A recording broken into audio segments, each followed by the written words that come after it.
मैं रात की गाड़ी में बैठकर दिल्ली रवाना हो गया। हाजी साहब ने मुश्ताक अली के होटल का पता मुझे लिख कर दे दिया था। उसके होटल का नाम मुगल होटल था। मेरा ख्याल था कि ये शहर की गुंजान आबादी में कोई पुराने टाइप का होटल होगा, लेकिन मुगल होटल शहर की एक मॉडर्न आबादी में वाक़ था। 2 मंजिला होटल था और उसके शीशे के दरवाजे भी थे। मैं रिक्शे से उतरकर होटल में दाखिल हो गया। होटल की छोटी सी लॉबी थी। बाएं जानिब 6-7 सोफे लगे थे जिन पर कुछ औरतें और मर्द बैठे हुए थे। सामने एक छोटा सा हॉल था जहां गाहक चाय वगैरह पी रहे थे। मेजों पर तांबे के छोटे छोटे गुलदस्ते भी रखे हुए थे। ये कोई 5 स्टार होटल नहीं था, लेकिन कमतर दर्जे का होटल भी नहीं था। दीवार के साथ काउंटर बना हुआ था जहां एक लड़की टेलीफोन पर बातें कर रही थी। मैं काउंटर पर गया तो लड़की ने टेलीफोन रख दिया और मुझसे बड़ी उम्दा किस्म की उर्दू में बोली, मैं क्या खिदमत कर सकती हूँ। मैंने कहा मुझे होटल के मालिक मुश्ताक अली साहब से मिलना है। उसने फौरन दूसरे टेलीफोन का रिसीवर उठाकर कोई नंबर घुमाया और मुझसे मेरा नाम पूछा। मैंने उसे नाम बता दिया। लड़की ने फोन पर किसी से कहा, सर एक साहब आपसे मिलने आए हैं, करमदाद अपना नाम बताते हैं। फिर उसने फौरन रिसीवर रख दिया और बड़ी खुश अखलाकी से बोली, आप बाएं जानिब तशरीफ ले जाएं, पहला कमरा खान साहब का है। बाएं जानिब एक मुख्तसर सी राहदारी थी। एक कमरे के दरवाजे के बाहर मुश्ताक अली साहब के नाम की तख्ती लगी थी। मैंने दरवाजे पर आहिस्ता से दस्तक दी। अंदर से आवाज आई, आ जाएं। कमरे में दाखिल होकर मैंने एक उधेड़ उम्र खुश लिबास शख्स को देखा जो गर्म शेरवानी और सफेद पाजामा पहने सोफे पर बैठा कोई फाइल देख रहा था। आंखों पर सुनहरी फ्रेम वाला नजर का चश्मा था। चश्मा उतारकर उसने मेरी तरफ देखा। मैंने सलाम किया तो उसने उठकर मेरे साथ हाथ मिलाया। मैंने अपना नाम बताया। कहने लगा, तशरीफ रखें, हाजी फरीद ने मुझे टेलीफोन पर आपकी सारी दर्द भरी दास्तान सुना दी थी। मुझे सुनकर बहुत दुख हुआ। ये मशरकी पाकिस्तान का इज्तिमाई अलमिया है। हम भारत के मुसलमानों को दोहरा सदमा हुआ है। बहरहाल आप फिक्र न करें, मुझसे जो कुछ हो सका आपके लिए जरूर करूंगा। आप फिलहाल अपने कमरे में जाकर आराम करें। शाम को तफसील के साथ आपसे बात होगी। मुश्ताक अली बड़ी अच्छी उर्दू बोल रहा था। वो खास दिल्ली शहर का रहने वाला था। मुझे उसकी बातों से काफी हौसला हुआ। बैरे ने मुझे एक कमरे में पहुंचा दिया। वहां मेरी जरूरत का हर सामान मौजूद था। मैंने गर्म पानी से गुस्ल किया। 2 जोड़े खद्दर के मैं अपने साथ लाया था। मैंने नई खद्दर की बंगला टाइप की कमीज और पाजामा पहन लिया, मगर मुझे एक कोट या सदरी की जरूरत महसूस हो रही थी क्योंकि दिल्ली में अभी सर्दी पड़ रही थी। मैंने बैरे से पूछा कि सिले सिलाए गर्म कपड़े मुझे कहां से मिल सकते हैं। उसने एक मार्केट का एड्रेस बताया। मैं रिक्शा लेकर मार्केट में गया। पैसे मेरे पास मौजूद थे। मैंने एक जर्सी और एक गर्म कोट खरीदा और वापस होटल में आ गया। शाम के वक्त मुश्ताक अली खुद मेरे कमरे में आ गए। कहने लगे, आप बाजार कुछ चीजें खरीदने गए थे। मैंने कहा, जी हाँ, एक कोट और जर्सी खरीदनी थी। वो सोफे पर बैठते हुए बोले, मियाँ आप पाकिस्तानी हैं, आपके पास यहाँ का कोई वीजा भी नहीं है, आपको ज्यादा बाहर नहीं निकलना चाहिए। आजकल पुलिस और मिलिट्री की इंटेलिजेंस वाले मशरकी पाकिस्तान से फरार होने वाले आर्मी जवानों और सिविलियन की तलाश में फिर रहे हैं। मैं नहीं चाहता कि आप किसी दूसरी मुसीबत में फंस जाएं। मुश्ताक अली साहब ने बड़ा सही मशवरा दिया था। मैं अपनी बीवी की परेशानियों में ये भूल ही गया था कि मैं पाकिस्तानी हूँ और जंगी कैदियों की ट्रेन से फरार हुआ हूँ। मैंने कहा, आप दुरुस्त कह रहे हैं, मैं आइंदा इस बात का ख्याल रखूंगा। वो रुमाल से ऐनक का शीशा साफ करते हुए कहने लगे, हमारा श्री राज के गैंग से बराह रास्त कोई ताल्लुक नहीं है, लेकिन मैं 1-2 ऐसे आदमियों को जानता हूँ जिनका उसी जराइम पेशा ग्रुप के लोगों से मिलना जुलना है। इनमें से एक आदमी को मैंने फोन किया था मगर वो घर पर नहीं था। मैंने कह दिया है कि वो आए तो उसे मेरे पास भेज दें। ये आदमी मुसलमान है लेकिन श्री राज की CID का खास आदमी है। मैंने कहा, कहीं वो श्री राज को खबर तो नहीं कर देगा। मुश्ताक अली बोले, ऐसी बात नहीं है, वो मेरी वजह से ऐसा कभी नहीं करेगा। वैसे भी वो कलमा गो है और पाकिस्तान से मोहब्बत करता है। अच्छा ये बताएं कि भाभी साहिबा यानी आपकी बीवी का हुलिया कैसा है। मैंने कहा, मेरे पास उसकी फोटो है। वो बोले, ये तो बहुत अच्छा है, मुझे दिखा दें। मैंने ब्रीफकेस में से जमीला की फोटो निकाल कर दे दी। वो उसे गौर से देखने लगे। मैंने उंगली रख कर बताया कि ये मेरी बदनसीब बीवी जमीला है। मुश्ताक अली बड़ी दर्दमंदी से बोले, खुदा करे कि ये मुसलमान खातून आपके पास वापस आ जाए। मशरकी पाकिस्तान में गैर बंगालियों के साथ बड़ा जुल्म हुआ है। उन्होंने जमीला की फोटो मुझे वापस कर दी और कहा, इसे आप अपने पास संभाल कर रखें, जरूरत पड़ने पर आपसे मैं ले लूंगा। दूसरी बात मुझे ये कहनी थी कि आप अपना लिबास तब्दील कर लो तो ज्यादा बेहतर होगा। बंगालियों वाला लिबास तुम्हें किसी नई मुसीबत में ना फंसा दे। मुश्ताक अली ने मुझे अपने एक खास मुलाजिम के साथ दिल्ली के एक नए शॉपिंग सेंटर भेज दिया, जहां से मैंने अपने लिए 2 पतलूने, 2 कॉलर वाली कमीजें और नए जॉगिंग शूज खरीद लिए। दूसरे रोज मैं इन कपड़ों में अपने कमरे से निकलकर मुश्ताक साहब के पास आया तो वो मुझे देखकर खुश हुए। कहने लगे, ये लिबास ठीक है। उन्होंने मुझे अपने पास बिठा लिया और कहने लगे, अगर किसी ने तुमसे पूछा कि कहां से आए हो और कहां रहते हो तो कह देना कि मैं कलकत्ते में पुराने कपड़ों का कारोबार करता हूँ और दिल्ली कारोबार के सिलसिले में आया हुआ हूँ और मुगल होटल में ठहरा हूँ। इससे ज्यादा किसी को कुछ मत बताना। बाकी मैंने अभी अभी अपने आदमी को फोन किया है, वो थोड़ी देर में यहाँ पहुँच जाएगा। तुम अपने कमरे में ही रहना। बेहतर होगा कि तुम यहाँ मुझसे भी ज्यादा न मिलो। ये मैं तुम्हारी बेहतरी के लिए कह रहा हूँ, क्योंकि कल मैंने CID के एक आदमी को होटल में चाय पीते देखा था। मैंने कहा मैं ऐसा ही करूंगा, आप बेफिक्र रहें। वो बोले तुम अपने कमरे में जाकर बैठो, मेरा आदमी आया तो मैं उसे लेकर खुद तुम्हारे पास आ जाऊंगा।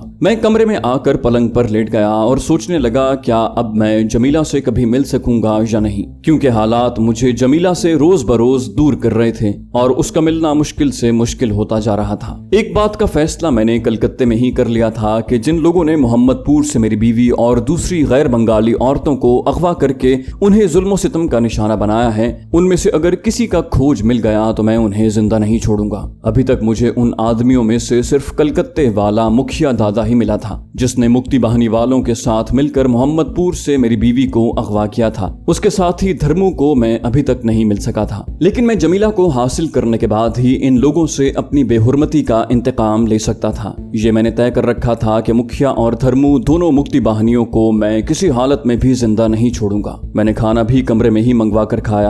रात के 11 बज रहे थे कि मुश्ताक अली साहब एक आदमी को लेकर मेरे कमरे में आ गए। 30-35 साल के उस सांवले आदमी ने स्वेटर और पतलून पहनी हुई थी, बाल खिजाब से काले किए हुए थे, आंखों में बड़ी चमक थी और सिगरेट पी रहा था। मुश्ताक साहब ने उससे मेरा तारुफ करवाते हुए कहा, ये हैं अहमद साहब, मेरे पुराने दोस्त हैं। फिर उन्होंने अहमद साहब से कहा, और ये मेरे दोस्त करमदाद हैं। अहमद साहब ने बड़े गौर से मुझे ऊपर से नीचे तक देखा और मुझसे हाथ मिलाते हुए उर्दू में कहा, आप ढाके में क्या कारोबार करते थे? मैंने उसे बताया कि मेरा फर्नीचर का कारोबार था। कुछ देर मशरकी पाकिस्तान के हालात पर गुफ्तगू होती रही। ढाका फॉल पर भारत के दूसरे मुसलमानों की तरह उन्हें भी बड़ा सदमा पहुंचा था। अहमद साहब ने बराह रास्त मुझसे सवाल किया, जिस वक्त मुक्ति बाहिनी वाले आपके मकान में दाखिल हुए तो आप कहाँ थे? मैंने उसे बताया कि मैं घर से बाहर था। जब मोहम्मदपुर में आया तो वहाँ हर तरफ वावेला मचा हुआ था। मुक्ति बाहिनी वाले गैर बंगालियों का कत्लेआम कर रहे थे। सारे वाकयात सुनने के बाद अहमद साहब कहने लगे, मुझे याद है हमारे बॉस श्री राज के कुछ आदमी बांग्लादेश से अगवा करके लाई हुई लड़कियां देखने कलकत्ते जरूर गए थे और 2-3 लड़कियां खरीद कर भी लाए थे, मगर मैंने उन लड़कियों को सिर्फ एक बार ही देखा है। उसके बाद वो हमारे कॉम्प्लेक्स में कहीं नजर नहीं आई। मेरा ख्याल है कि बॉस श्री राज ने उन्हें स्पेशल ट्रेनिंग के लिए अंडरग्राउंड कैंप में भिजवा दिया है। मैंने अहमद से पूछा, क्या आपको कलकत्ते से खरीद कर लाई गई लड़कियों की शक्लो सूरत याद है? वो बोला, बड़ी अच्छी तरह से याद है। उनमें से एक का रंग गोरा था, दुबली मगर सेहतमंद थी। मैंने जमीला की फोटो ब्रीफ केस से निकाल कर उसके आगे रख दी। क्या वो लड़की ये तो नहीं थी? अहमद साहब जमीला की फोटो देखते ही बोल उठे, बिल्कुल यही लड़की थी। इसका मतलब है कि यही आपकी बेगम साहिबा हैं। कोई बात नहीं, मैं कल ही आपको ये मालूम करके बता दूंगा कि उसे बॉस ने स्पेशल ट्रेनिंग के लिए अंडरग्राउंड कैंप में भेजा है या नहीं। जो भी सूरत हाल हुई मैं आपको कल पूरा खोज लगाकर बता दूंगा। वो रात और उससे अगला दिन सख्त बेचैनी और कश्मकश में गुजरा। मैं अपने कमरे में ही पड़ा रहा। तीसरे पहर मुश्ताक साहब आ गए। उनके साथ श्री राज का आदमी अहमद भी था। उसने आते ही कहा, करमदाद साहब, आपकी बीवी जमीला बेगम को बॉस ने खास ट्रेनिंग के वास्ते अंडरग्राउंड ट्रेनिंग कैंप में नहीं भेजा। मैंने पूछा, तो क्या वो दिल्ली में उस बदमाश के बंगले पर ही है? मेरे सवाल के जवाब में मिस्टर अहमद ने कहा, मुझे अफसोस है करमदाद साहब, आपकी बेगम साहिबा श्री राज के बंगले पर भी नहीं है। मैंने परेशान होकर पूछा, तो फिर वो कहाँ है? अहमद साहब ने कहा, श्री राज सख्त तवहम परस्त आदमी है और नाग देवी का अंधा अकीदतमंद है। नाग देवी के बड़े मंदिर के पुजारी देवगिरी को वो अपना देवता और गुरु मानता है। 2 रोज पहले नाग देवी के बड़े मंदिर के पुजारी और श्री राज के गुरुदेव पुजारी देवगिरी उसके यहाँ आए हुए थे। उन्होंने आपकी बीवी जमीला को वहाँ देख लिया और श्री राज से कहा कि ये लड़की तो आकाश की अप्सरा है, इसे हमारे हवाले कर दो, हम इसे नाग मंदिर की देवदासी बनाएंगे। और श्री राज ने आपकी बीवी जमीला को गुरुदेव के हवाले कर दिया, जो उसे लेकर अपने चेले चांटों के साथ नाग देवी के मंदिर जा चुका है। मेरे सामने एक और ज्वालामुखी का धाना खुल गया था। मुश्ताक अली ने अहमद साहब से पूछा, क्या तुम्हें यकीन है कि जो लड़की श्री राज ने अपने गुरुदेव के हवाले की है वो करमदाद की बेगम जमीला ही थी? अहमद साहब बोले, जिस औरत की तस्वीर करमदाद साहब ने मुझे दिखाई है, अगर वो करमदाद साहब की बेगम है तो फिर यकीन करें कि यही औरत श्री राज ने अपने गुरुदेव के हवाले की है। मैंने गहरा सांस भरकर पूछा, क्या आप बता सकते हैं कि ये बदमाश गुरु पुजारी कहाँ गया होगा? अहमद साहब ने कहा, यहाँ से जुनूब की जानिब मध्य प्रदेश में एक जगह आती है संभलपुर, उसके उसके पहलू में बिल्कुल मुतवाजी एक दूसरी जगह है जिसका नाम देवगढ़ है। इन दोनों कस्बों और देवगढ़ से कोई 1 मील के फासले पर दरियाए कावेरी के किनारे नाग देवी का हजारों साल पुराना मंदिर है। पुजारी देवगिरी उस मंदिर का महंत है, लेकिन वहां जाना खतरे से खाली नहीं है। तुम बिल्कुल अजनबी हो और नाग देवी के मंदिर में सांपों का राज है। वहां ऐसे ऐसे जहरीले सांप हैं जिनकी फुनकार अगर चेहरे पर पड़ जाए तो आदमी मर जाता है। ये सारे सांप पुजारी देवगिरी के गुलाम हैं और उसका हुक्म मानते हैं। मैंने कहा, अहमद साहब, मैं चाहता हूं कि आप एक बार फिर तस्दीक कर लें कि जिस औरत को श्रीराज ने अपने गुरु को सौंपा है वो मेरी बीवी जमीला ही थी। वो कहने लगे, अव्वल तो मुझे 100% यकीन है कि वो औरत जमीला बीबी ही थी, लेकिन अगर उसके बावजूद तुम मजीद तसल्ली करना चाहते हो तो मुझे जमीला बीबी की फोटो दे दो, मैं इसकी मजीद तस्दीक कर लूंगा। मैंने जमीला की फोटो अहमद साहब के हवाले कर दी। वो कहने लगे, मैं कल किसी वक्त आकर बताऊंगा। उनके जाने के बाद मुश्ताक अली कहने लगा, करमदाद भाई, क्या तुम उन सांप की पूजा करने वाले शैतानों के मंदिर में जाओगे? मैंने कहा, अगर मेरी बीवी जमीला को ये लोग जहन्नम में भी ले गए होंगे तो मैं अपनी बीवी को निकालने वहां भी पहुंच जाऊंगा। इस वक्त मेरी जिंदगी का यही एक मकसद और यही एक मतलब है। अगर मेरी बीवी मोहम्मदपुर में दूसरे लोगों के साथ शहीद हो जाती तो मुझे आज सब्र आ गया होता, लेकिन वो जिंदा है और काफिरों के कब्जे में है। मैं उस वक्त तक चैन से नहीं बैठूंगा जब तक मैं इन काफिरों को तहे तेख करके अपनी बीवी को उनसे निजात नहीं दिला दूंगा। उसके बाद मुश्ताक अली साहब खामोश हो गए। वो रात भी मेरे लिए कयामत की रात थी। किसी वक्त नींद का गलबा हो जाता और किसी वक्त मैं घबरा कर उठ बैठता। मुझे जमीला की चीखें सुनाई देती। रात इसी अजाब और कर्ब के आलम में गुजर गई। अगले रोज दिन के 10 बजे अहमद साहब आ गए। मुश्ताक अली को साथ लेकर वो मेरे कमरे में आए और जमीला की फोटो वाला लिफाफा मेरी तरफ बढ़ाते हुए बोले, करमदाद, इस बात की तस्दीक हो गई है कि जिस औरत को श्रीराज ने अपने गुरुदेव के हवाले किया है वो आपकी बीवी जमीला बीबी ही थी, जिसकी ये फोटो है और जिसको श्रीराज के आदमी कलकत्ते में मुखिया दादा से खरीद कर लाए थे। अहमद साहब कुछ देर बैठकर चले गए। उनके जाने के बाद मैंने मुश्ताक अली साहब से कहा, मुश्ताक साहब, क्या आप पता करके मुझे बता सकते हैं कि ये संभलपुर और देवगढ़ के इलाके जहां नाग देवी का मंदिर है कहां पर हैं और वहां जाने के लिए मुझे कहां से गाड़ी पकड़नी होगी? मुश्ताक साहब को यकीन हो चुका था कि अब मैं वहां नहीं रुकूंगा। कहने लगे, मैंने उस तरफ कभी सफर नहीं किया, लेकिन इतना जानता हूं कि ये इलाका, जैसा कि अहमद साहब ने बताया, आंध्र प्रदेश में नहीं है बल्कि मध्य प्रदेश में वाक़ है। मैं पूरी इंक्वायरी करके तुम्हें बता सकता हूं, तब तक तुम यहाँ कमरे में ही ठहरो। वो नीचे होटल की लॉबी में चले आए। कोई 1 घंटे बाद आए और कहने लगे, मियाँ, ये दोनों इलाके वाकई मध्य प्रदेश में हैं। नाग देवी का मंदिर देवगढ़ के करीब दरियाए कावेरी के किनारे एक जंगल में वाक़ है। तुम्हें दिल्ली से रांची जाने वाली गाड़ी पकड़नी होगी। रांची से तुम दूसरी ट्रेन पकड़ोगे जो उड़ीसा प्रांत के बड़े शहर भुवनेश्वर को जाती है। संभलपुर रास्ते में ही आता है। तुम संभलपुर उतर जाओगे और वहां से किसी लारी में बैठकर देवगढ़ की तरफ जाओगे। लेकिन मैं हैरान हूं कि तुम अकेले ये खतरनाक मुहिम कैसे सरंजाम दोगे। तुम्हारे पास अपनी हिफाजत के लिए कोई असलहा भी नहीं है। तुम उन सारे इलाकों से नावाकिफ हो। मैंने कहा, खुदा की मदद मेरे साथ होगी। मुश्ताक साहब, आपने मेरी खातिर जो कुछ किया उसके लिए मैं आपका शुक्रगुजार हूँ। अल्लाह आपको इसकी जज़ा देगा। मेरी आंखों में आंसू आ गए जिन्हें मैंने बड़ी मुश्किल से रोक लिया, क्योंकि किसी के सामने आंसू बहाना मुझे गवारा नहीं था। मुश्ताक साहब बोले, करमदाद भाई, तुम कैसी बातें करते हो? मैंने जो कुछ किया एक मुसलमान की हैसियत से और एक इंसान की हैसियत से अपना फर्ज अदा किया है। जमीला तुम्हारी बीवी ही नहीं, हमारी बहन की तरह भी है। खुदा करे कि वो तुम्हें जल्द मिल जाए और तुम दोनों खैर आफियत से पाकिस्तान वापस पहुंच जाओ।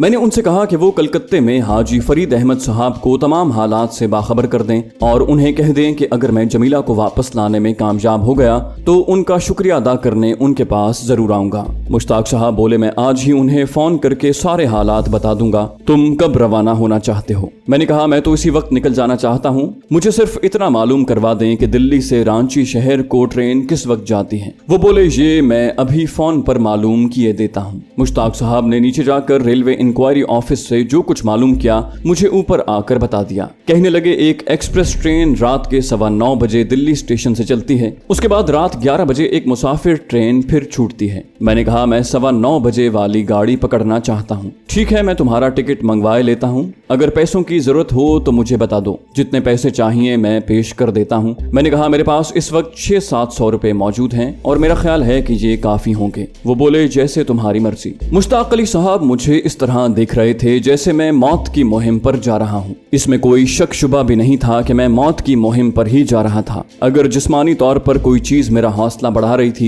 तो वो मेरी फौज में हासिल की हुई कमांडो ट्रेनिंग थी। मुझे अपने ऊपर पूरा एतमाद था और मुझे मालूम था कि मैं इतनी आसानी से दुश्मन के काबू में आने वाला नहीं हूँ। सिर्फ मुझे एक पिस्तौल या एक बड़े कमांडो चाकू की शदीद जरूरत थी। पिस्तौल का जिक्र मैंने मुश्ताक साहब के आगे इसलिए नहीं किया था कि 2-4 दिनों में मैंने अंदाजा लगा लिया था कि मुश्ताक साहब इस किस्म के आदमी नहीं हैं कि मेरे लिए कहीं से बिला लाइसेंस पिस्तौल वगैरह का बंदोबस्त कर सकें। अगर मैं उन्हें कमांडो चाकू लाने के लिए कहता तो वो ये चाकू भी नहीं ला सकते थे, क्योंकि उन्हें इस खास किस्म के चाकू की समझ नहीं थी। मैंने खुद ही बाजार से चाकू खरीदने का फैसला किया और मुश्ताक साहब को बताए बगैर होटल के पिछले दरवाजे से निकलकर दिल्ली के उस मॉडर्न इलाके की एक मार्केट में आ गया। वहां चाकू छुरियों की एक दुकान थी जहां से मुझे एक कमांडो चाकू मिल गया। इस चाकू को भारत के जंगलों में शिकार खेलने वाले शिकारी लोग इस्तेमाल करते थे। चाकू पर चमड़े का गिलाफ चढ़ा हुआ था। मैं उसे लेकर होटल में आ गया। शाम का खाना मैंने और मुश्ताक अली साहब ने मिलकर खाया। कहने लगे, करमदाद भाई, मुझसे कोई कोताही हो गई हो तो मुझे माफ कर देना, मैं तुम्हारी अच्छी तरह से खिदमत नहीं कर सका। मुश्ताक अली साहब बड़े दर्दमंद मुसलमान थे। मैंने कहा, आपने मेरे साथ भाइयों से बढ़कर सुलूक किया है, मैं इसे कभी फरामोश नहीं कर सकूंगा। मैंने जमीला की फोटो वाला लिफाफा अपने कोट की जेब में संभाल कर रख लिया। ठीक 8:30 बजे मुश्ताक साहब ने मेरे लिए टैक्सी मंगवा ली। वो अपनी गाड़ी में मुझे नहीं भेजना चाहते थे। ये भारतीय मुसलमान होने के नाते उनकी मजबूरी थी। मैं मुश्ताक साहब के गले लगकर मिला। होटल की लॉबी से निकलकर तेज तेज कदम चलता टैक्सी में सवार हुआ और टैक्सी दिल्ली रेलवे स्टेशन की तरफ चल पड़ी। दिल्ली से रांची तक का सफर काफी तवील था। पूरे भारत के वस्त में से गुजरना पड़ा। रास्ते में कई बड़े शहर आए। दिल्ली से अलीगढ़, अलीगढ़ से आगरा, वहां से कानपुर और इलाहाबाद, फिर बनारस से आगे सूबा बिहार का मशहूर तारीखी शहर आ गया जहां महात्मा बुद्ध को ज्ञान हासिल हुआ था। पूरा एक दिन और एक रात सफर में गुजर गई। दूसरे दिन शाम के वक्त गाड़ी रांची पहुंची। रांची से मुझे संभलपुर जाना था। मालूम हुआ कि आगे भी एक रात का सफर है और संभलपुर वाली गाड़ी 10 बजे रात को चलेगी। मैंने रांची के स्टेशन पर ही रुकने का फैसला किया। मैं शहर में इधर उधर फिरने से कोई खतरा मोल लेना नहीं चाहता था, क्योंकि मैं पाकिस्तानी था और मेरे पास भारत का कोई वीजा नहीं था। दिल्ली में मैं बंगाल से काफी दूर था, मगर अब मगरबी बंगाल के काफी करीब आ गया था और मैं इसी इलाके से फरार हुआ था। इस बात का इम्कान था कि मैं CID वालों की निगाहों में आ जाऊं। स्टेशन के मुसाफिर खाने में बहुत से मुसाफिर मौजूद थे। मैं भी वहां पर एक तरफ होकर बैठ गया। वहीं मैंने रेलवे की कैंटीन पर खाना वगैरह खाया, चाय पी और रात के 10 बजने का इंतजार करने लगा। मैं पूरी तरह खबरदार था। अभी तक मुझे वहां कोई मशकूक आदमी नजर नहीं आया था। टिकट मैंने ले रखा था। रात को 10:30 बजे संभलपुर से होती हुई आगे नागपुर को जाने वाली गाड़ी आ गई। तो दोस्तों, ये थी हमारी आज की एपिसोड। उम्मीद करते हैं आपको हमारी कहानी पसंद आई होगी। जाने से पहले इस वीडियो को लाइक कीजिए और शेयर करना मत भूलिए। कमेंट करके हमें बताइए कि आपको हमारी वीडियो कैसी लगी। और अगर अभी तक आपने इस चैनल को सब्सक्राइब नहीं किया तो इसे सब्सक्राइब कीजिए और बेल आइकन दबाकर ऑल नोटिफिकेशंस ऑन कर लीजिए।